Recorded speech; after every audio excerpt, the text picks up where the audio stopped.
Greetings everyone, here's Lodrick and this is the game War in the Pacific Advanced Edition. This is my play by email match against KilRoy. And this is still scenario 1, no modifications, standard 1-day turn setup. And yeah, this is now the 7th May 42 turn. And not sure, last turn was, yeah, my Navy bombers still killing cargo ships, my submarines hunting something. Today is a not so good day because he is one of my cargo convoys getting intercepted by one stupid American destroyer.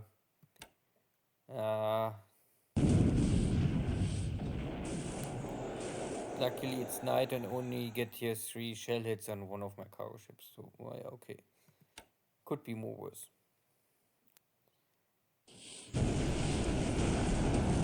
There was a magazine, I think, explosion or something. At least there's a big fire and 3 torpedo hits on the AK, and that will,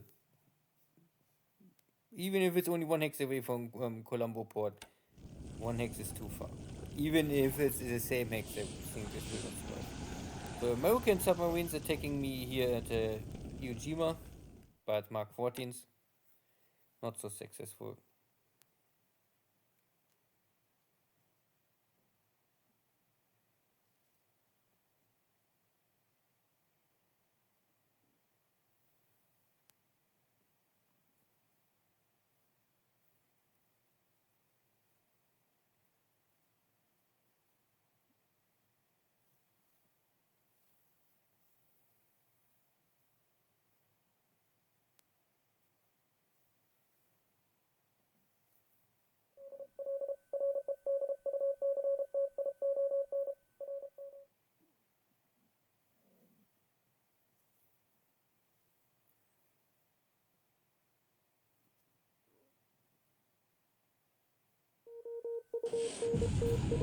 Yeah, here is a, I think it's a British submarine.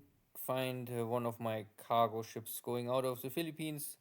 These are normally always resource convoys because Philippines produce not I mean, here many of these islands producing resources, and I normally ship them all to Manila, and from Manila I will create convoys going to Japan back, simply for logistic reasons.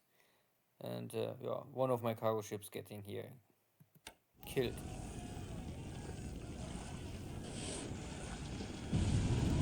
But at the same time I pay this back at Cylon. 3 torpedo hits again. Instant kill. Now we have this American submarine attacking me on surface. Iwo Jima against my cargo ship. And torpedoes missing. The old Mark 14. They have very small chance to really explode. And my cargo ship have an 8cm gun. So I have here 2 shell hits on the submarine. And 8cm maybe can, I mean this is like 3-inch. Can create damage for a submarine.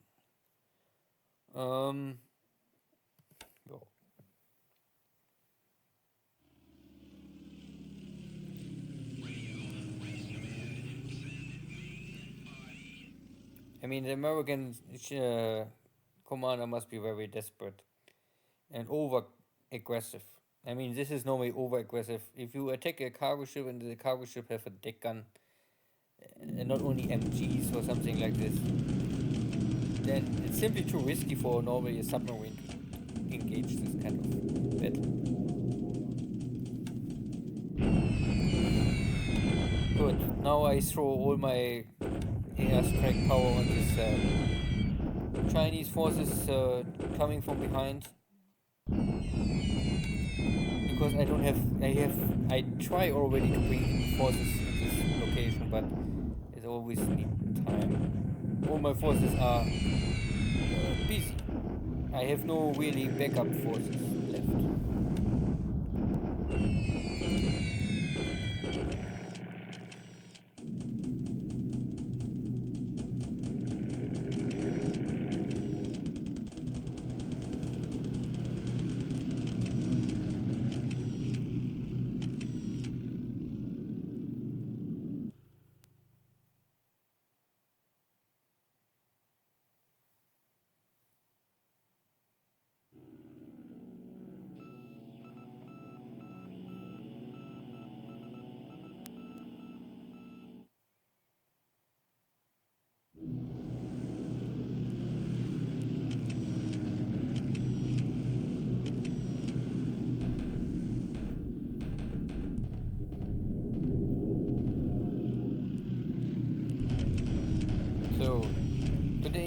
no torpedo attacks.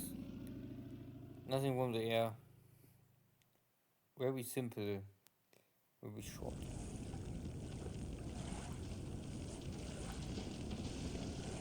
More allied ships going down.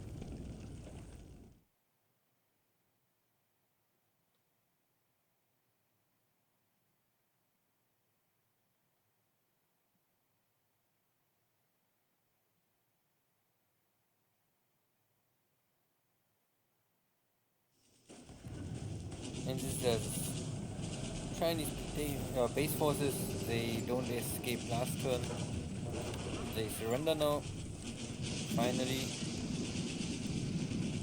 But all supply or support. Ah, I attack again. I cannot remember. I try to attack.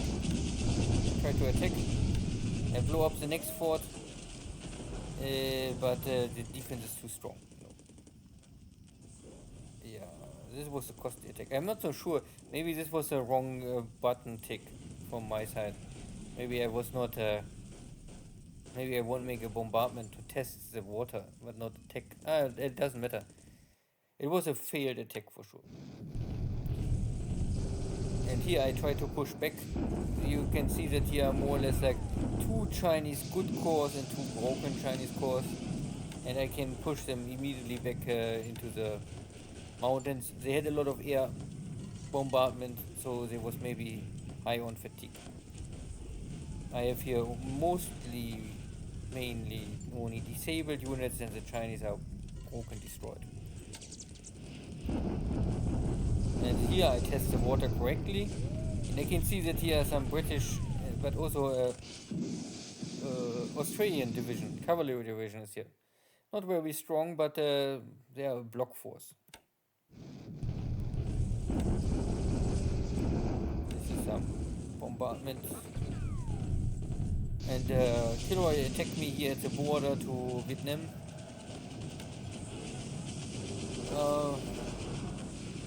But nothing really happened here.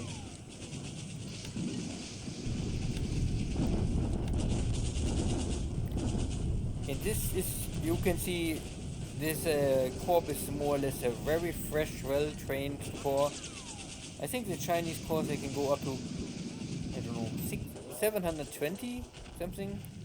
This is the maximum attack value they can have. A Japanese division can roughly 450. But so the Chinese, they have really mainly only infantry with a rifle guy. And the Japanese divisions, they have of course also anti-tank gun, artillery, heavy machine guns, and all of this heavy equipment, support equipment. So on paper, Chinese have always more attack value, but in the real combat situation, yeah, it's maybe more in favor for the Japanese later, 1-to-1, if both have the same amount of people on the map. Still, this was the first really good, well-trained Chinese corps, and this can it forced me more or less to retreat, so they are able to defeat my 2 Japanese, I think it's a recon armored car yeah, like scout cars, armored machine gun cars. So they are not really tanks or only light tanks. And yeah, I need here something stronger to block these forces.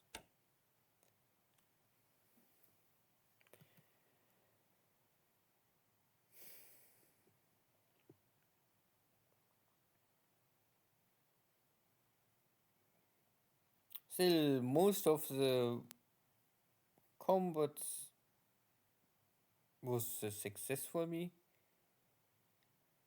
So first air war, nearly nothing happened again. Very light losses on both sides. Ship sunk. I lost. Yeah, this cargo ship gets killed by a British submarine. Okay. And the Allies lost some AP. I cannot even remember more. Maybe this until yesterday. And some cargo ships. Yeah. So I will now continue to follow these Chinese units, but yeah, I don't expect here much trouble. I can see that here is the Chinese forces pushing me here. I more or less try to catch them so that it's more or less the terrain is the same. But I must block the Chinese that they don't really go on Changsha and block me here. So I can block the Chinese units here in their own base or here in open field. I kick them out of my base, so these units are first now broken, and I think not more the big threat. I just barely arrive in time with enough attack value to do this. My armored car units are not really totally destroyed, but half disabled, a little destroyed. And I have here luckily a division. I already sent this out some days ago to block these forces. And yeah, good.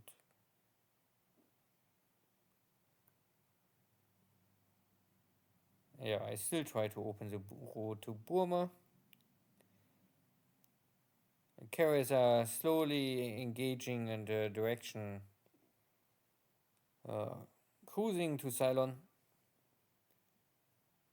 I don't know what happened here in west of Australia. I think my battleships are still here. Yeah, it's trying to. Not that I really find it too much, but sometimes. Yeah, still catching up this Australian forces and try to end this Australian division. New Zealand, we had this. I think this was a real misclick. Yeah, I'm really too weak for this. And I think I have also no supplies. Yeah, this supply situation is really very critical. Yeah,